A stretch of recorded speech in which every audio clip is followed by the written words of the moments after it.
College football is back, baby!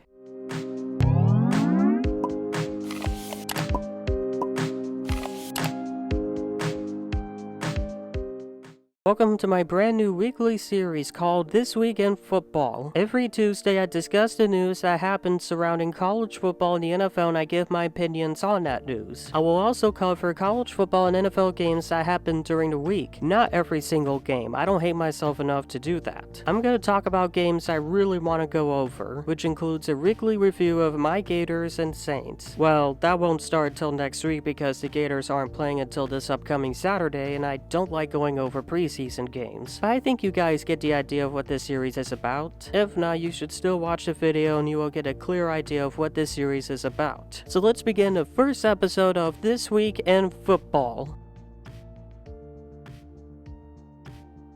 On Friday, South Carolina announced they will retire Jadeveon Clowney's number during halftime of the Georgia State game. I think it's well deserved. He was a beast at South Carolina. Two-time first-team All-American, SEC Defensive Player of the Year, Ted Hendricks Award winner, highest draft pick in South Carolina history, third most sacks in school history, and had one of the greatest hits and ball-to-line moments in college football history. On Friday, it was announced that Tennessee wide receiver Brew McCoy, who transferred from USC this offseason, was granted immediate eligibility by the NCAA, so he will be playing football this season. Why is this a big deal? Brew McCoy was a five-star athlete coming out of high school. He was committed to Texas, but then transferred to USC months after the commitment, had an okay 2020 season, then he was suspended indefinitely by USC for a domestic violence charge. Despite the charges being dropped, USC still didn't reinstate him. So he transferred and this is where we are now. McCoy has a huge shot to play his first full season and show people why he was a five-star coming out of high school. On Friday, Auburn and Athletic Director Alan Green, who had been serving that position since 2018, decided to part ways. Auburn Athletics had some memorable moments under Green, making 2 College World Series appearances and a Final Four appearance, but things weren't going smoothly behind the scenes at Auburn. Earlier this year, Auburn tried to find a reason to fire Bryan Harsin, who was hired by Alan Green, and they couldn't find a reason to fire Harsin. And the administration has this messy reputation of dysfunction, and other athletic directors were happy Alan Green got out of that situation. Tennessee Athletic Director Danny White congratulated Alan Green for getting out of a crazy situation. Former Duke Athletic Director Kevin White had some words to say as well. The point is, Alan Green leaves a messy situation, but it's not over yet because Bryan Harsin has to fight for his job in his second year with Auburn. This is because the guy that hired him can't help him out anymore. Poor guy.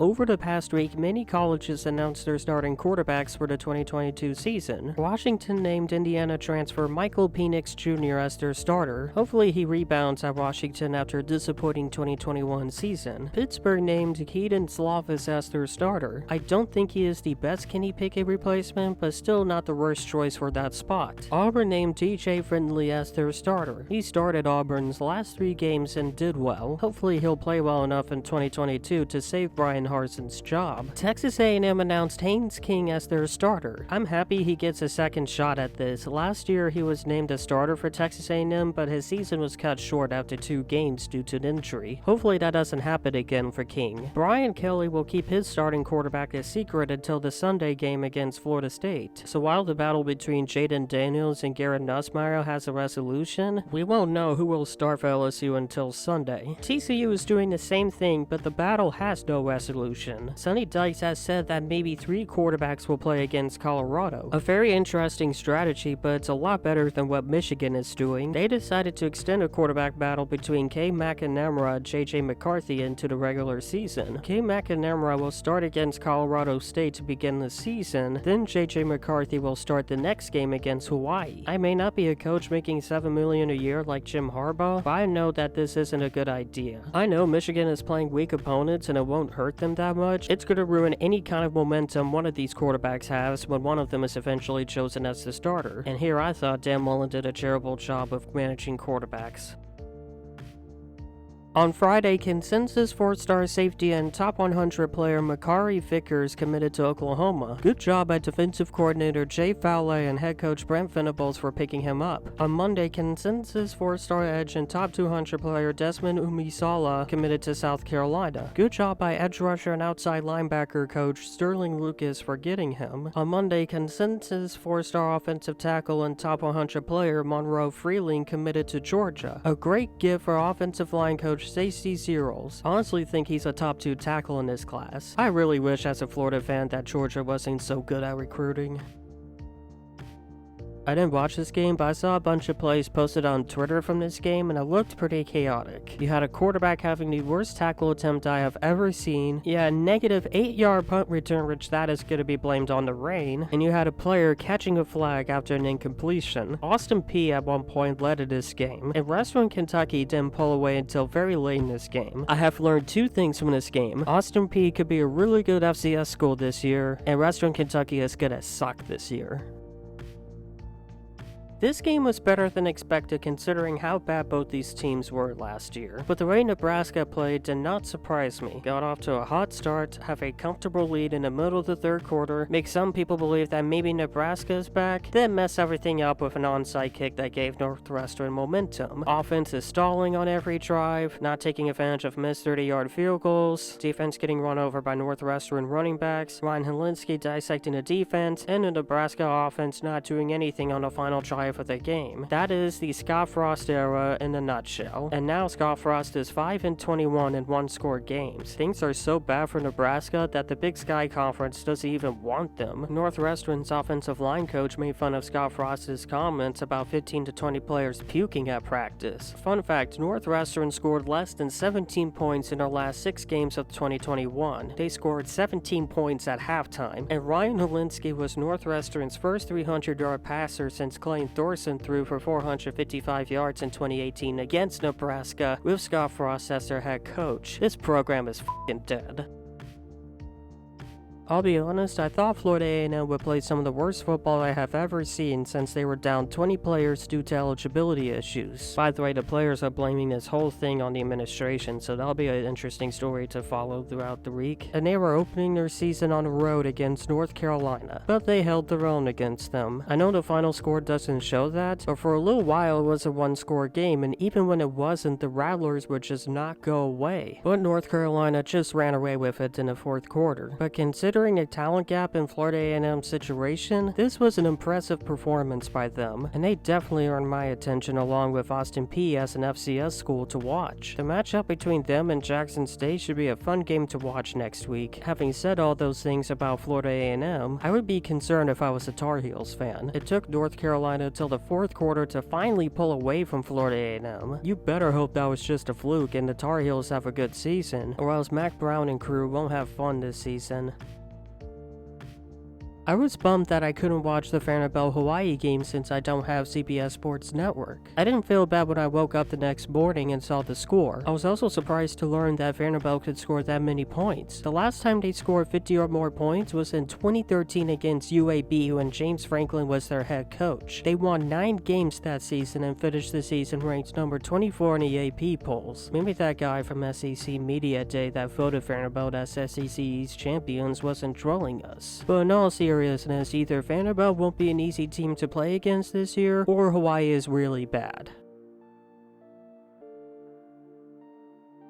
Former Seahawks linebacker Shakeem Griffin announced his retirement on Wednesday, playing 4 years in the NFL. Griffin spent the first 3 years with the Seahawks and his last season on the practice squad with the Dolphins. Griffin didn't have many memorable moments in the NFL, but his story should still be remembered. Winning American Athletic Conference Defensive Player of the Year in 2016, 2-time first-team All-AAC, and second-team NCAA All-American, and getting drafted. He did all of that with one hand. Not many players with 2 hands have accomplished as much as Griffin did. Kudos to Shakeem Griffin for defying all odds and being an inspiration to many people.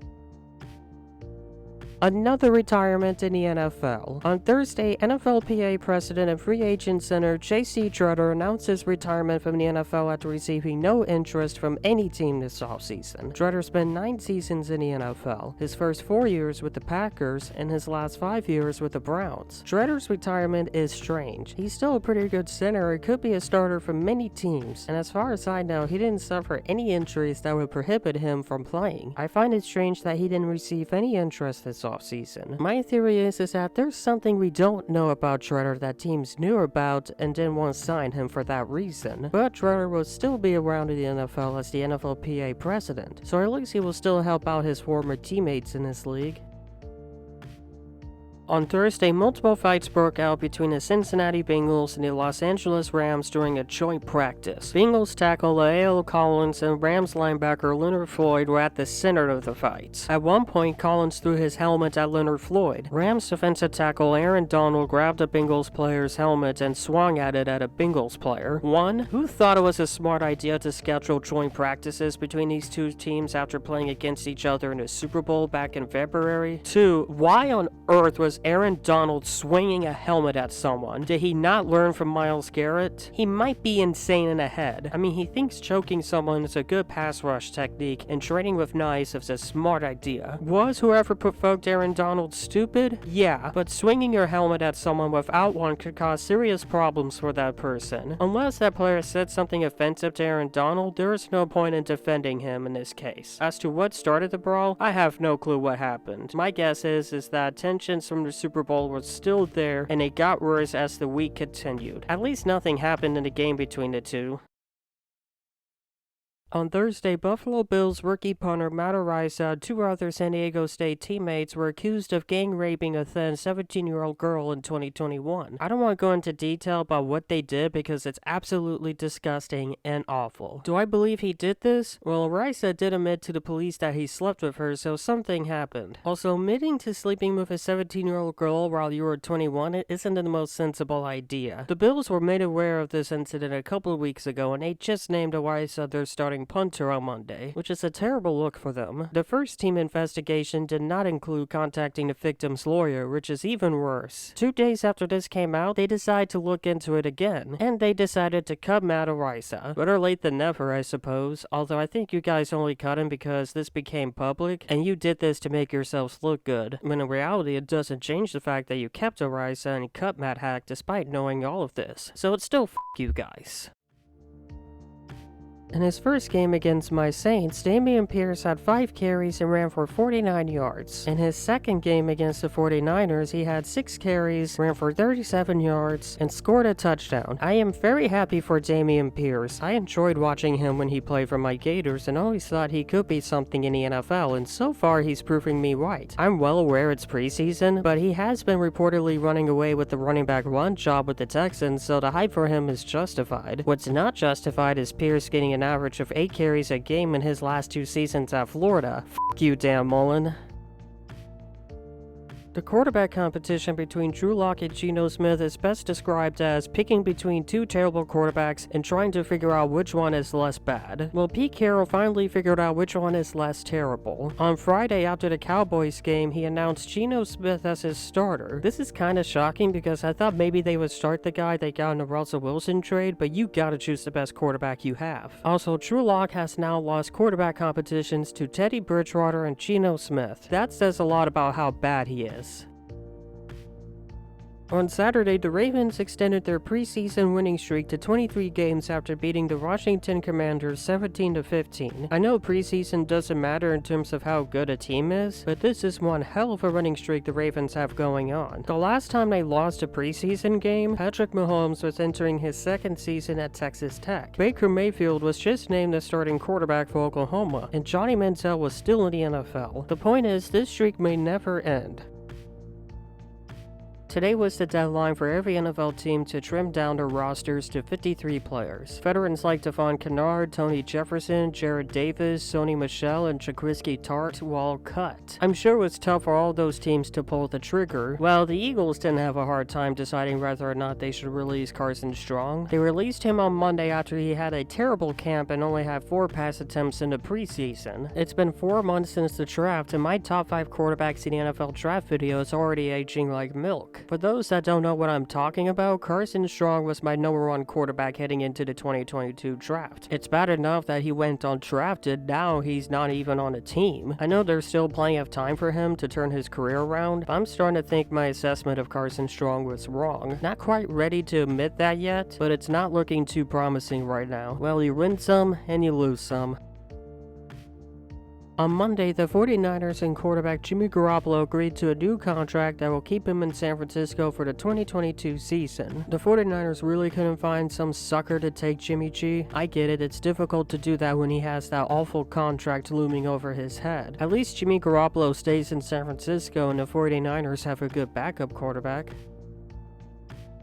Earlier today, my Saints traded slot corner and instigator Chauncey Gardner-Johnson, aka CD Deuce, to the Philadelphia Eagles for a 2023 5th-round pick and 2 2024 6th-round picks. I was stunned that the Saints did this. I knew contract talks between Chauncey and the Saints weren't going well, but I thought he would play at least 1 more season for us, but that isn't happening. From my understanding, Chauncey didn't like his role as a nickel corner on the team and wanted to move to safety, but we can't do that because we signed Tyrann Mathieu and Marcus May to multi-year contracts this offseason. And with contract talks already not going well, it made sense for the Saints to trade him. I will admit, I hate the return that we got. I mean, 3 picks after the 4th round for one of the best slot corners in the NFL is disgusting. At least we have the depth to replace Chauncey with guys like Alontae Taylor, Bradley Roby, and Justin Evans. As for the Eagles side of the trade, I think Chauncey will fit right into Philadelphia, especially with his instigator skills. It's a match made in heaven. I wish Chauncey all the best in Philadelphia.